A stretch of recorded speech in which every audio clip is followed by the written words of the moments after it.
Hey everyone, it is late at night and I am Norman. If you caught my video where I was talking about the Nomos Orion recently, you'll know that it is not behaving well. Dial side up on the time grapher, it is about a minute or more fast per day. And what's even more troubling is at different angles, dial side down or crown up or down, it is absolutely spot on. So I'm nervous that there may be something wrong with the balance wheel, so that when it's dial side up and it's resting one certain way, it may be catching on something, like maybe there's, hopefully it's something as minor as some kind of debris in the bottom jewel maybe, something along those lines, but it definitely seems to need a servicing. And interestingly, just the other day, I saw a crazy video. This was by a watchmaker that I've been binge watching on YouTube, and I've been learning all kinds of insane things, like the dangers of putting vintage balance forks in watch cleaning machines. I had no idea.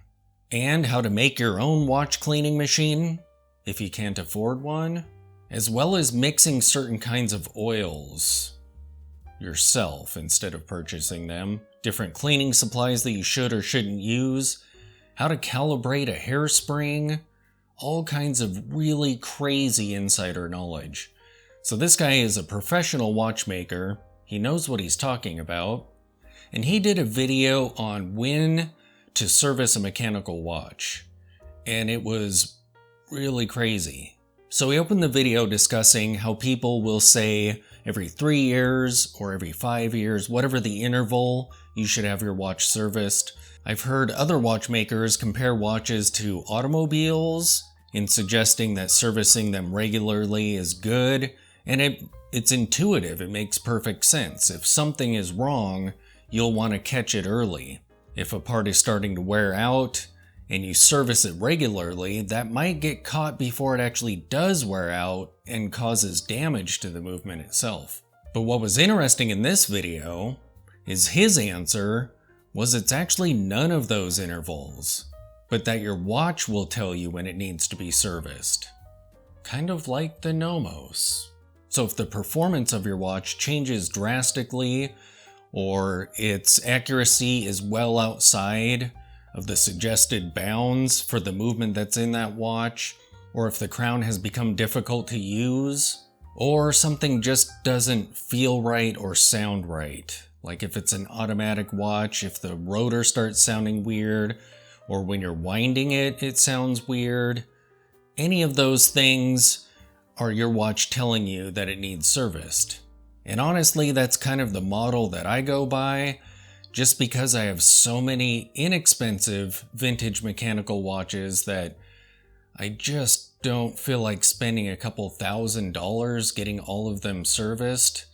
So I kind of just keep an eye on them, and I feel like if they do start acting sick, I will reach out to a watchmaker, see how much it'll cost to get them serviced. And at that point, I'll probably do it in a timely manner, and I certainly won't wear the watches in the meantime. I will let them safely sit in the watch box until I can get them sent off for servicing. But I thought that was crazy interesting advice that I should pass along to you guys.